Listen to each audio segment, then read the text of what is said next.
نحمده ونصلي ونسلم على رسوله الكريم اما بعد فاعوذ بالله من الشيطان الرجيم بسم الله الرحمن الرحيم اهدنا الصراط المستقيم صدق الله العظيم الصلاة والسلام عليك يا سيدي يا رسول الله وعلى آلك وأصحابك يا سيدي يا حبيب الله أغثني وأدركني يا رسول الله۔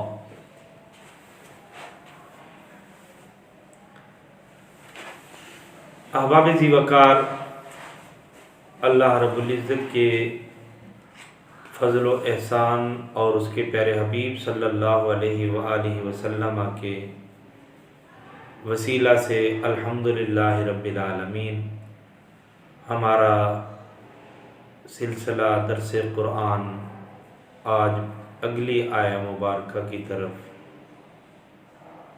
رواں دواں رہنے کے لیے چل جا رہا ہے۔ اگلی آیہ مبارکہ میں میرے رب العالمین نے وہ دعا بتائی جس کے لیے ہم پیچھے مدد مانگتے آ رہے تھے، اور وہ دعا کیا ہے؟ اہدنا الصراط المستقیم، اے مولا ہمیں اس راستے پہ چلا جو سیدھا راستہ ہے۔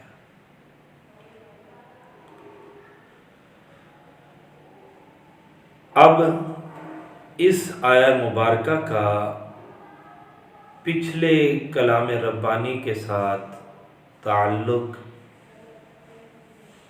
علماء کرام اس انداز میں بیان کرتے ہیں کہ گویا رب نے پہلے اپنی حمد بیان کی اور بتایا پہلے حمد کرو، پھر وسیلہ ڈالو، پھر مدد طلب کرو، تین کام کرنے کے بعد پھر وہ چیز مانگو جس چیز کی تمہیں طلب ہے۔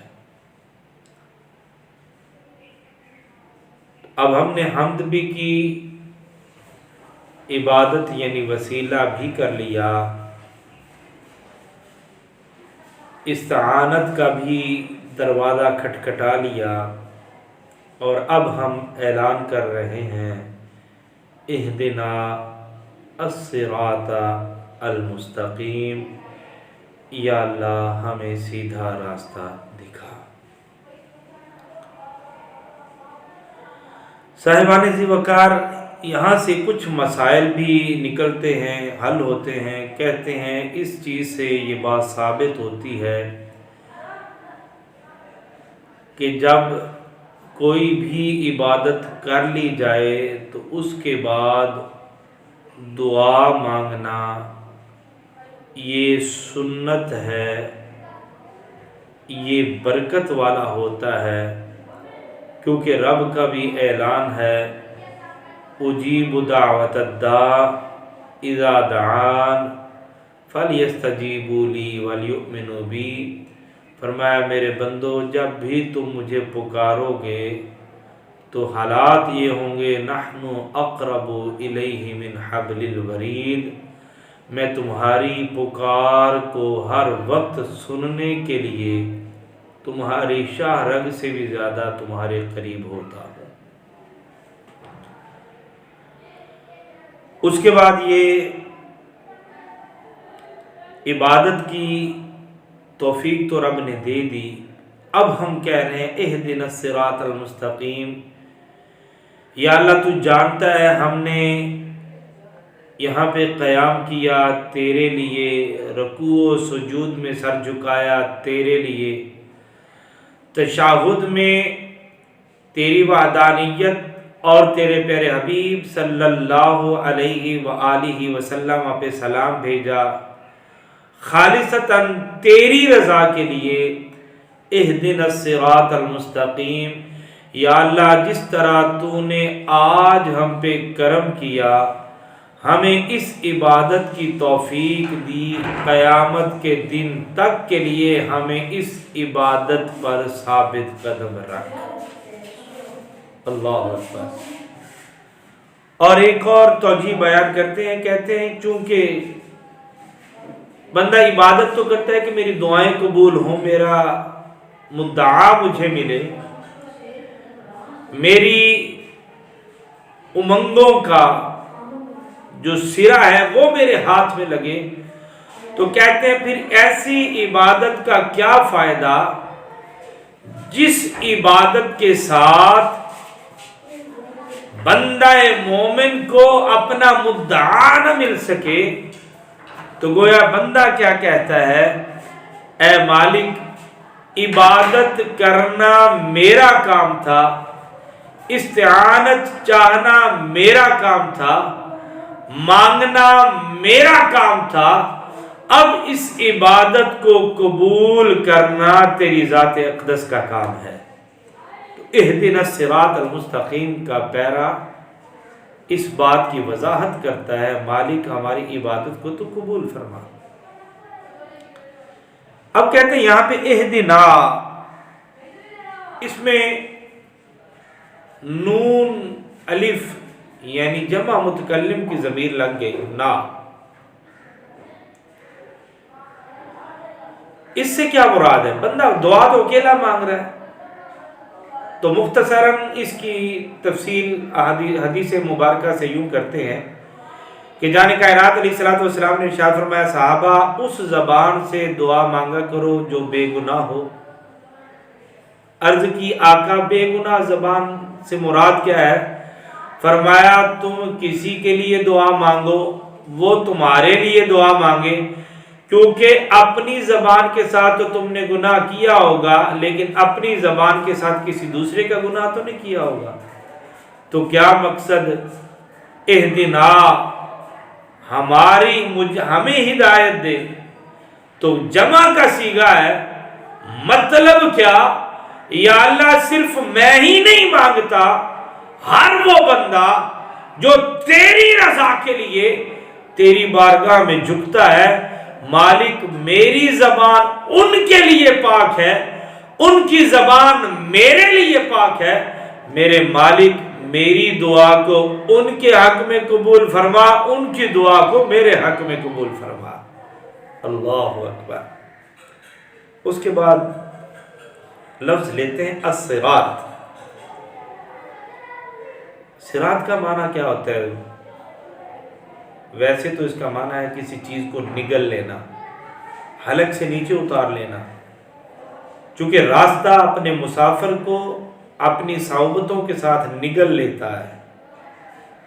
تو صراط کا لغوی معنی تو یہ ہے، لیکن اصطلاحی معنی یہ ہے ایسا راستہ جہاں پہ لوگ آ جا رہے ہوں، اکیلا نہیں بلکہ جمع غفیر آ جا رہا ہو۔ الصراط، تو یہاں پہ صراط کیوں کہا گیا کہ وہ سیدھا راستہ دے جس پہ لوگ آ جا رہے ہیں؟ صراط کیوں کہا گیا؟ کہتے اصل میں یہ بھی قرآن پاک کی آیت ہے کہ دعا مانگنی ہے، ربنا لا تزغ قلوبنا بعد اذ ہدیتنا، یا اللہ جب تو ہم پر کرم کر دے ہمیں نافرمانوں میں مت بنانا، ہمیں بے ہدایتوں میں مت شامل کرنا۔ تو کہتے ہیں گویا الصراط کہہ کے یوں کہا جا رہا ہے، مالک تو نے سیدھا راستہ دکھا تو دیا، لیکن مالک ہم دعا مانگتے ہیں اہدنا الصراط، ہمیں اس راستے پہ اس انداز میں چلا المستقیمہ کہ جس راستے پر ہم قیامت تک کے لیے چلتے رہیں اور اس کا اختتام اس انداز میں ہو کہ تو بھی ہم سے راضی ہو، تیرا یار بھی ہم سے راضی ہو۔ اللہ اکبر۔ اور ایک یہاں پہ صراط کا معنی کیا جا رہا ہے کہ اس سے مراد اسلام ہے اور قرآن ہے۔ علماء کہتے ہیں کہ یہاں پہ اسلام اور قرآن مراد نہیں لیا جا سکتا، کیونکہ اس کے بعد میں آنے والی آیت صراط الذین انعمت علیہم یہ بدل بن رہی ہے اس سے۔ تو انعمت علیہم کا مصداق بعد والے لوگ ہیں نہ کہ پہلے والے لوگ، تو چونکہ بعد والے لوگ ہیں اس لیے پہلے والے لوگوں کو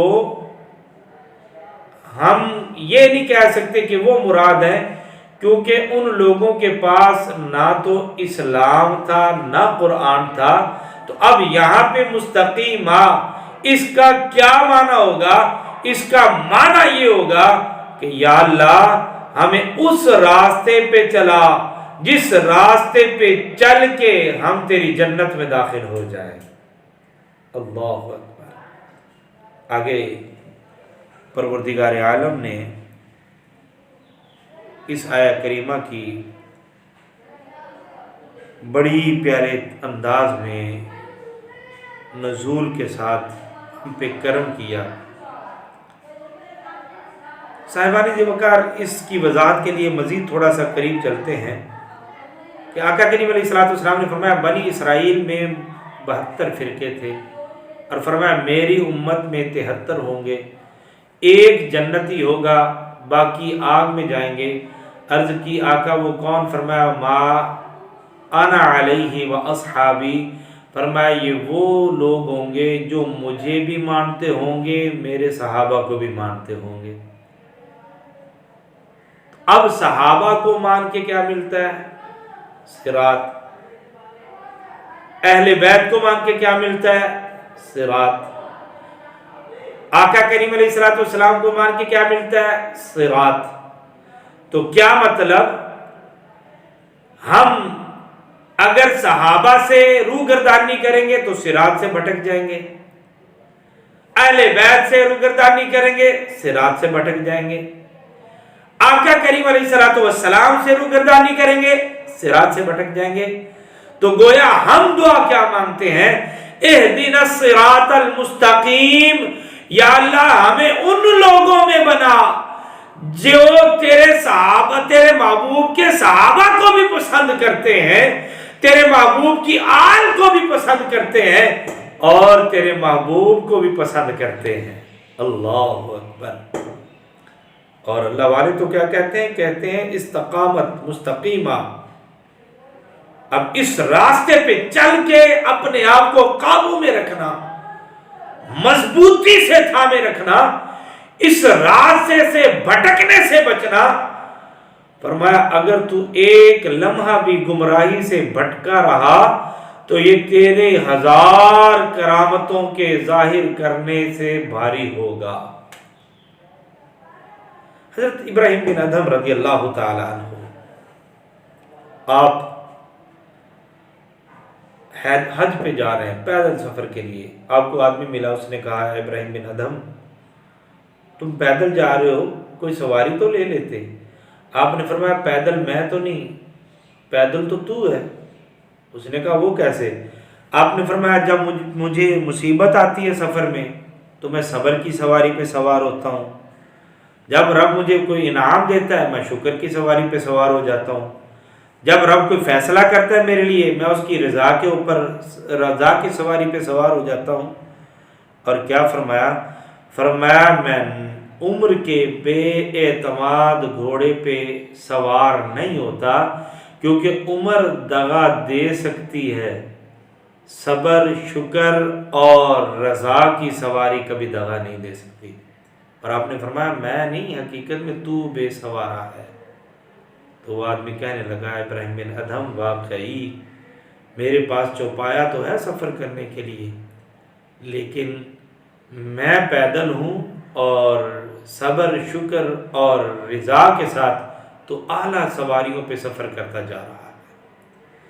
صاحبان ذی وقار، اب لمحہ فکریہ ہمارے لیے، ہم عبادت دکھاوے کی کرتے ہیں، ریاضت دکھاوے کی کرتے ہیں، سخاوت دکھاوے کی کرتے ہیں، حج جیسے عظیم رکن کی ادائیگی دکھاوے کے لیے کرتے ہیں۔ دعا کرتے ہیں میرا مالک اپنے پیارے حبیب صلی اللہ علیہ وآلہ وسلم کے وسیلہ جلیلہ سے ہمیں تمام معاملات کے اندر ان ریاکاریوں سے بچ کے خالصتاً اس صراط پہ چلنے کی توفیق عطا فرمائے جس صراط پہ چل کے ہم جنت میں جائیں، نہ صرف توفیق عطا فرمائے بلکہ ہمیں مستقیم یعنی استقامت کے ساتھ اس پہ قائم رہنے کی توفیق عطا فرمائے۔ وما علینا الا